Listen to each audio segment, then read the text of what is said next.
This is the understanding of student athletes in an environment. My name is Kelly Kaufman. My name is Abigail Anaya. And my name is Bella Pasquale. So to first start off, our question is, what type of environment positively promotes successful growth in student athletes' mental health, whilst being able to maintain a strenuous schedule? So the problem at bay here is to balance a supportive environment in which can enrich a student athlete alone, to create high expectations with genuine care, so that coaches and both teachers alone can communicate effectively to create an environment in which is flexible for a student athlete, for them to not be overstressed with having to pick either their academics or their own sport alone, to create resilience within themselves during socioeconomic. So our potential options to establish our solution, and that solution being is a positive environment, are our first one is coaches and parents communicating. And as you can see by this graph here, the prospective family, which are families who will be involved eventually with athletics, have the same rates as current families involved with athletics, with wanting to have communication. And this communication creates trust, equitable boundaries, which are fair boundaries between all the student athletes, the coaches and parents, and it creates a stronger grasp on the issues. And some may argue that too much parent interference can lead to some sort of favoritism between the relation right there. But if we use this retaining program, you're able to prepare what your work focus is, what the parent focus is, and also what the working parent focus is, which is the whole entire collaborative focus. So our second option to build our positive environment is by implementing mental health programs specific to student athletes. And here are some programs that are currently in use, which is the Bucknell University Student Athlete Enrichment Program, which is on a college. And then you have Movember, Mind Moves, Athletes for Hope. And in this graph here, it's kind of blurry, but it's asking from NCAA, it asks collegiate athletes how they feel about the prominence of programs implemented on their college, and a lot of them said they know where to go, but they wouldn't feel comfortable with speaking to them. So if we let these programs come to them, and instead of them having to go to them, it creates mental health knowledge, emotional regulation, and behavioral improvement. And the stigma around these programs that are at hand, that have been placed by traditions, will be broken, because student athletes will now be able to publicly speak without having to be put down. So our last one is mental health literacy. And as you can see through this graph here, student athletes' mental health tends to fall because of academic worries, parent pressure, and planning for the future, and there's many more. And research shown by Penn State counseling utilization through student athletes versus non-athletes shows that by using these programs, it allows students to actively talk about depression, generalized anxiety, social anxiety, academic stress, eating concerns, hostility, and alcohol use. And you can see that student athletes tend to have more success with talking about it than non-athletes. And mental health literacy may seem like, oh, well, if they're too aware of their emotions, they're not going to go seek to these programs. But mental health literacy isn't just about understanding yourself. It improves your mental well-being, but it's also better self-care and understanding symptoms before it's too late to act on those. And there are some limitations, but Abby will go into more depth on that. Okay, so as far as limitations goes, as you can see here, literacy and mental health literacy isn't the end-all be-all for creating and supporting mental health within student athletes. So in a study done, it actually kind of disproves that point. However, so looking here, it's by nature.com.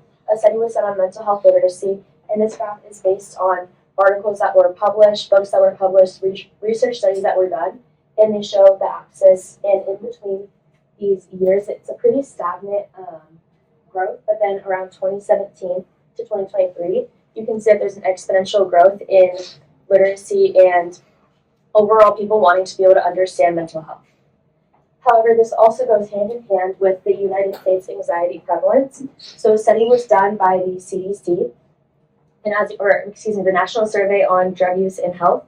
And as you can see here, in the time between that 2017 to 2023 time period, you can see that anxiety rates actually spike. So So as you can see right here, that shows that maybe creating a supportive environment and a knowledgeable environment may not be the solution. However, when we look at a study done by the CDC, you can see that while literacy and the anxiety or mental health illness rates do go up, so do people reaching out for help.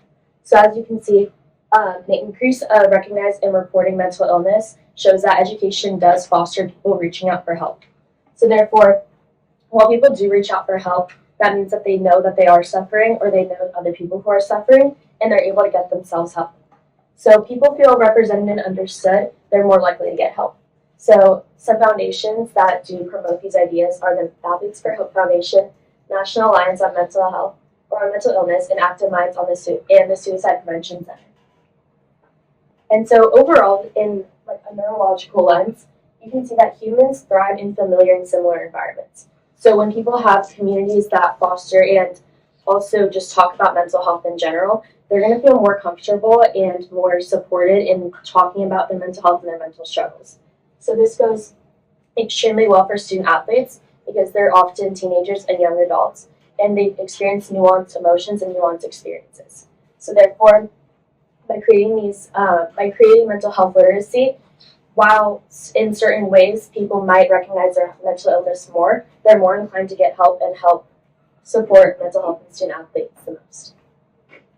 So in conclusion, the final statement is to create an overall positive environment that student athletes could feel accepted in and overall talk to other professionals or coaches, parents, other mental health facilities to get help for anything that they need. As this person shows, balancing practice, work, friendships, relationships, all of that together, like cumulative, is a very hard and challenging aspect to do. But being able to be in an environment that is enriched and helps grow their own resilience can not only help the student athlete themselves, like collegiate athlete, but also the environment in totality. Thank you. Bella, if you had another team member, what other perspectives or limitations could they have researched that would have added to your?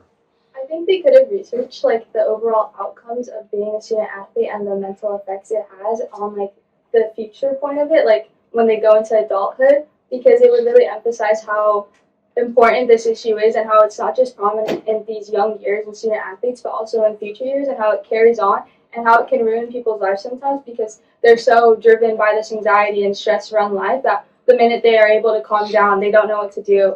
And I think that's a very strong perspective that could be used to really just emphasize the issue. Fantastic. Abby, describe an argument from one of your peers' individual reports that made you think differently about your team's solution or conclusion.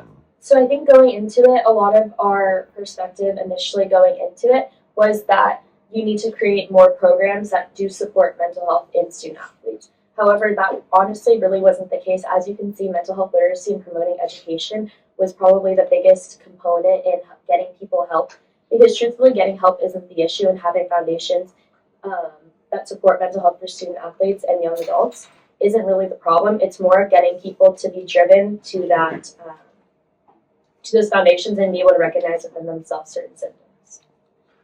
And Kelly, what is an example of an argument from one of your teammates' individual reports that you decided to exclude or not include from your team's presentation, and why?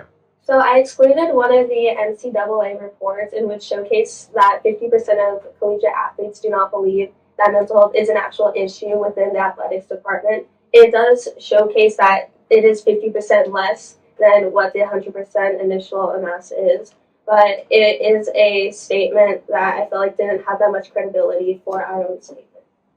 Fantastic. Great job, ladies.